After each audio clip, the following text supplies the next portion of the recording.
ہو جاتی. اسی لیے اللہ کے محبوب فرماتے ہیں جو حج کرتا ہے وہ اتنا پاک ہو جاتا ہے جیسے آج ہی ماں کے شکم سے اس نے جنم لیا.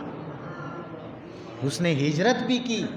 اور اللہ کی خوشنودی کے لیے، اللہ کی عبادت کے لیے اپنا وطن چھوڑا، عزیز و اقارب کو چھوڑا، رشتہ داروں کو چھوڑا، سب کچھ چھوڑ چھاڑ کر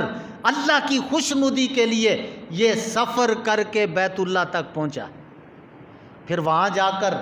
مناسک حج ادا کیے، جس کے بارے میں گزشتہ جمعے کے اندر آپ نے سنا تھا، اس سے بھی پہلے جمعے میں، کہ ابراہیم علیہ السلام نے اس گھر کی تعمیر کر کے یہ دعا فرمائی تھی کہ اے اللہ اب یہ گھر تعمیر ہو گیا، ہمیں اس کے مناسک یعنی اس کا حج ادا کرنے کے طریقے بھی سکھا دے. تو اللہ کے خلیل نے پھر یہ طریقے وحی کے ذریعے سیکھے. پھر اللہ کے محبوب کی باری مناسک حج، اللہ کے محبوبین کے تمام ادائیں، میدان عرفات ہو، بیت اللہ کا طواف، صفا مروہ کے چکر ہوں یا مزدلفہ کا سفر ہو، یعنی ایک حاجی جس رنگ میں رنگ جاتا ہے وہاں سمجھو کہ سر سے لے کر پاؤں تک وہ کسی اللہ والے کی ادا کے اندر رنگا ہوا، اور کسی اللہ والے کی ادا میں رنگ کر اللہ کی بارگاہ میں حاضر ہونے والا اتنا پاک ہو جاتا ہے کہ جیسے ماں کے شکم سے آج ہی پیدا ہو. بچے کے ذمہ کوئی گناہ نہیں. سرکار دو عالم صلی اللہ علیہ وسلم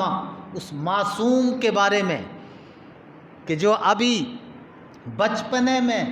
ناسمجھی کے عالم میں اور مدت رضاعت کے اندر ابھی بالغ نہیں ہوا، اپنے والدین کو چھوڑ کر چلا گیا. کتنا معصوم ہے کہ کوئی گناہ نہیں. جب حشر کے دن اللہ کریم اسے قبر سے اٹھائے گا، حکم دے گا کہ تو جنت میں داخل ہو جا. یہ صرف معصومیت بتا رہا ہوں کہ ایک انسان کی نسل میں جو بچہ نابالغ، ناسمجھ، بچپنے میں فوت ہو گیا، حشر میں اٹھے گا،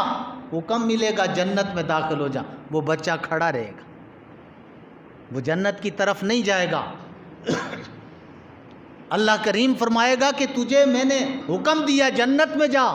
وہ بچہ عرض کرے گا اے اللہ اس وقت تک تیری جنت میں داخل نہیں ہوں گا جب تک میں اپنے والدین کو بھی ساتھ جنت میں نہ لے جاؤں. یہ بچے کی معصومیت ہے کہ ماں کے شکم سے پیدا ہوا،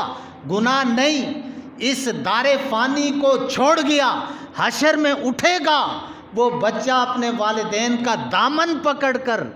جنتوں میں لے جائے گا. اللہ کی طرف سے حکم ہوگا کہ اپنے والدین کا دامن پکڑ اور انہیں بھی اپنے ساتھ لے کر اپنے ٹھکانے پر چلا جائے. ایک بچہ معصوم جب اللہ اسے حکم دے گا کہ جنت میں جا تو وہ والدین کے بغیر نہیں جائے گا، اس کی سنی جائے گی. تو بیت اللہ تو اللہ کا وہ گھر ہے کہ جس نے اللہ کی بارگاہ میں عرض کی مولا مجھے ایک اذن عطا فرما دے، ایک اجازت دے دے. وہ اذن اور اجازت یہ ہے کہ میں ایک مرتبہ تیرے محبوب کے در کی حاضری دے دوں. یہ بیت اللہ کی آرزو ہے، اس کی تمنا اور التجا ہے، اور اپنے خالق اور مالک کی بارگاہ میں ہے. اللہ کی بارگاہ سے جب اجازت ملی تو بیت اللہ چل کر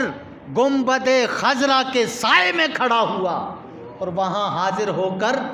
اس کی التجا کیا ہے کہ اے اللہ کے محبوب میں اس لیے یہ اجازت لے کر آیا ہوں کہ 3 قسم کے لوگوں کی شفاعت آپ نہ فرمائیے، میں حشر میں جسارت کروں گا کہ ان 3 قسم کے لوگوں کو اللہ کی بارگاہ سے بخشوا دوں. یہ آرزو لے کر بیت اللہ اس شفیع المعذبین کے در پہ گیا کہ جن کی سفارش عظمیٰ کا تاج قیامت میں اللہ تعالیٰ انہی کے سر پہ رکھے، اور جس کے بارے میں وہ سفارش فرمائیں گے اللہ تعالیٰ اسے جہنم میں ہوگا تو وہاں سے بھی نکال کر جنت میں داخل. اب گنبد خضرا سے اجازت کی صدا آئی کہ اے بیت اللہ، اللہ کے گھر تو یہ التجا لے کر آیا، جا میں تجھے اجازت دیتا ہوں۔ وہ 3 قسم کے لوگ کون ہیں جن کے بارے میں مکہ المکرمہ کو چھوڑ کر بیت اللہ بارگاہ رسالت میں حاضر در رسول پر آیا اور اجازت طلب کی، اور اللہ کے محبوب نے اجازت دی کہ وہ اپنی امت پر نہایت شفقت فرمانے والے۔ جب بیت اللہ نے عرض کی ہوگی تو اللہ کے محبوب نے اذن فرمایا ہوگا، جا۔ اس بیت اللہ نے عرض کی، وہ 3 قسم کے لوگ وہ ہوں کہ جن کی میں قیامت کے دن، حشر کے دن اللہ کی بارگاہ میں سفارش کروں، اور اللہ تعالیٰ میری اس سفارش کو قبول کر کے انہیں جنت میں داخل فرمائے گا۔ ان میں سے پہلا وہ شخص، یا رسول اللہ پہلا وہ شخص ہو جو گھر سے حج کا ارادہ کر کے چلا تھا لیکن راستے میں انتقال کر گیا، وہ بیت اللہ شریف کی حاضری نہ دے سکا، راستے میں فوت ہو گیا، میں اس کی بھی سفارش کروں گا کہ اے اللہ اس راستے میں انتقال کرنے والے کے حق میں میری شفاعت کو قبول کر۔ اس مسافر جو ہجرت کر کے نکلا تھا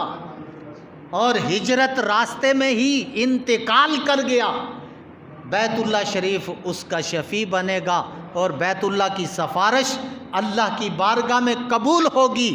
وہ حج کے لیے جا نہ سکا، اسے حج کا ثواب بھی مل گیا اور بیت اللہ کی شفاعت بھی اس کے حق میں قبول ہوگی۔ اور دوسرا وہ شخص، یا رسول اللہ اس کے بارے میں بھی اذن ہو کہ حشر کا میدان ہو، وہ شخص جس نے میری حاضری کا ارادہ کر لیا تھا لیکن کسی عذر کی پیش نظر بیمار ہو گیا، راستہ امن والا اسے نہ مل سکا، غریب ہو گیا، دولت مند تھا، مفلس نادار ہو گیا، وہ سواری کا بندوبست کرایہ نہ کر سکا، مجھ تک نہ پہنچا، گھر میں بیٹھا ہوا ارادہ کر بیٹھا، وہ پہنچ نہیں سکا کسی بھی عذر کی وجہ سے، تو حشر کے دن میں اس کی سفارش کروں گا۔ اللہ تعالیٰ اس کی سفارش کو بھی قبول کرے گا کہ گھر میں بیٹھا ہے اور گھر میں بیٹھ کر بیت اللہ کی شفاعت سے وہ جنت میں داخل ہو جائے۔ اور تیسرا وہ شخص، یا رسول اللہ اس کے لیے بھی اجازت ہو کہ جو حج کے لیے آیا، مجھ تک پہنچا اور میرا طواف بھی کیا، مناسک حج بھی ادا کیے، پلٹ کر گھر بھی پہنچ گیا،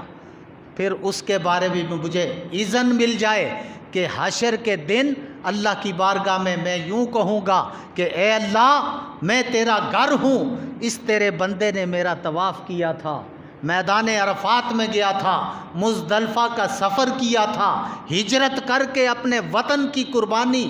دوست و احباب رشتہ داروں کو چھوڑ کر، سب کچھ جائیداد چھوڑ کر، صرف یہ ہجرت کی نیت سے تیری خوشنودی کے لیے گھر سے نکلا تھا، اور پھر یہ پلٹ کر گھر پہنچ بھی گیا، اس طواف کے صدقے میں میری سفارش کو قبول فرما، اس کی بخشش فرما اور اسے جنت میں داخل فرما دے۔ یہ 3 لوگ ایسے ہوں گے کہ جن کی شفاعت کا اذن بیت اللہ نے در رسول سے حاصل کیا۔